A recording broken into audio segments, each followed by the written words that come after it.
Of course, we have noticed massive changes. There's a huge movement from the tendency of the past to the tendencies that this government have tried to instill in all of us. And it is those people who are expecting El Dorado, those people who are expecting us to move from earth to heaven, that think that change has not occurred. But most of us did not expect that kind of paradise. We knew, of course, it was going to be difficult. And we know, of course, there's still a tortuous journey. But we have started to change our mentalities. For instance, people are no longer expecting that there should be free money flowing from government that they've not worked for. We want to instill a culture of discipline, a culture of hard work, a culture of earning especially what you work for. That is the kind of culture that this government is trying to instill. Like the Vice President said, this kind of humongous corruption, where you just dip hand in the treasury, you bring out 3 billion. You dip hand in the treasury, bring out 100 billion. Indiscriminate grand corruption is over. That is the first change. We are saying it's not happening again. Grand corruption has been destroyed to its barest minimum. And of course, one of the most significant of changes that is happening now, if you notice, is that so much has been achieved with very little resources. So it shows that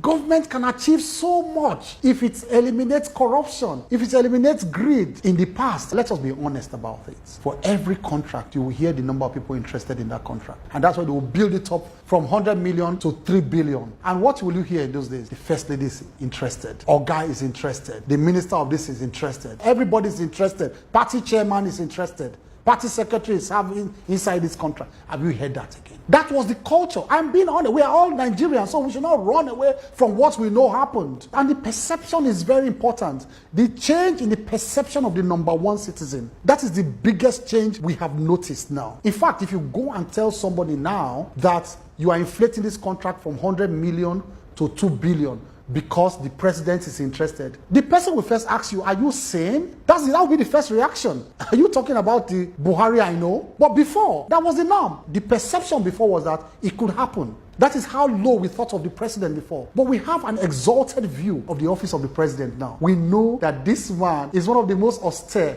one of the most honest African leaders. I didn't say so. The American president said so. I didn't say so. The African heads of state said so. When they say, come and lead the anti-corruption war. And now they have even made the chairman of EFCC, the chairman of anti-corruption agencies in Africa. These are the unbiased, apolitical views. The views you are seeing within Nigeria are the babble of voices of politicians. So don't listen to what is happening in Nigeria. Go outside the shores of Nigeria.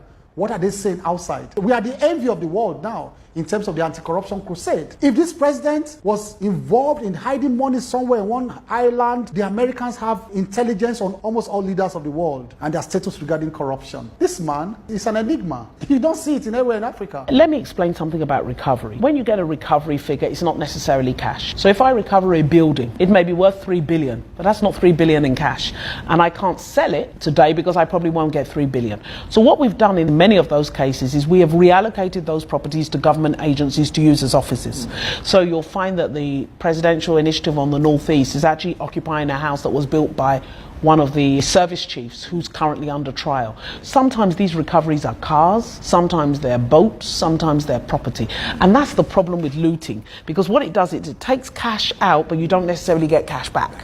So that's the problem. So when people hear the figure, they think, if you've got all that, carry on, but I can't use a house to build a road. I've got to find a buyer, so, and in this market, often you can't get buyers, and that's the tragedy that corruption brings. Now, to the subject of indebtedness, I would like you to think about what have we used the money for? That's what you've got to look at. If I am building a road, and think about most of our major roads, 40 years, 50 years, those roads will still be here. Those are the sorts of investments that grow an economy. You have to do it. There is no way around it. You cannot grow your economy if you don't have power, if you don't have road, if you don't have rail. It's not possible. We tried it when the oil price was high and we've seen what happened. Yes, the oil price was high, GDP growth was high, but development was very low. Unemployment was low. If you speak to many of the young people, and I get these text messages, you get young people, I graduated since 2008, no job. 2010, no job. Those people didn't graduate or come into the job market in this presidency. This has been a problem that has been building up because we failed to develop. We failed to grow the economy in such a way that could absorb these people. We failed to drive the economy in such a way that factories would open up and engage them, or businesses would open up and engage them. So there was a huge rebuilding job to be done, and that takes time. You know, it's like building a house. You've got to do the foundation, and it takes patience to see that, right, that foundation's in place now, it's time to start coming out of the ground. And I think that's the level at which the Nigerian economy is at the moment. Things are really starting to look better, and then there'll be a rapid progress thereafter, but you've got to put the foundations in place. This administration has fought corruption like no other. We had come in at a time when corruption had become the norm. It's accepted as being normal, part of our daily life. All of that has changed now, because attitudinally, people no longer accept corruption as being part of normal life. Government has recovered so much money, it's no longer business as usual. Public servants, as we speak now, when they see government money, they get scared. They are degraded. Corruption. The kind of looting that took place in this country was humongous. Remember when Sanusi was saying the looting that was going on? A lot of people did not believe him. They thought he was just a tribal jingoist. But the first have proved him right. If consciously the Nigerian people will give support to Mr. President, the day there's transparency, it then means much savings will be done. Because a transparent manager has the greatest chances of execution of projects than the non-transparent type. Yes, it's not halted yet or stamped out truly, but to a certain degree. And the society is also looking inwards, trying to know that there are no-go areas. While his change mantra is on course, because he puts public interests above his personal interests. That is the magic. The stealings were so much until Buhari came. In terms of billions of naira were recovered. We see some of them, especially these days, when they steal, they will become sick. You are stealing 9 billion, 6 billion, 2 billion. You are not sick. But the moment you are caught and taken to the court, you are not a sick man. Either you have diabetes, or you have cancer, or you have high blood pressure. So that's what has been happening. We get these positive reactions now because Buhari is there. Before then, they were stealing without mercy. I remember the one that was telling the court that we should have mercy on him because the prisons are congested.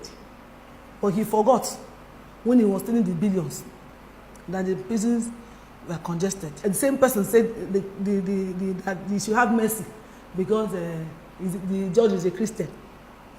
But he forgot that when he was stealing, he was a Christian. So all this happened because of Buhari. There's one great thing that Buhari did. 3 past presidents, they couldn't do anything about it. I'm not talking about the democratic presidents now. June 12th. A lot of people died on that day. They pushed it aside as if it's nothing. As if there was nothing like June 12th. As if people didn't die. As if a man didn't win an election. But Baba surprised everybody. Like I always say, the man that is full of surprises. He has his targets. At the right time, he hits it. He marveled the whole nation. In fact, the whole world. When he announced June 12th, the Democracy Day. When he recognized MKO Abiola, this is historic. It's the best he has ever done for us Nigerians, because that particular election was the beginning of the democracy in this country, and he should be recognized. And he did. He actually recognized that day and gave honor to whom honor is due.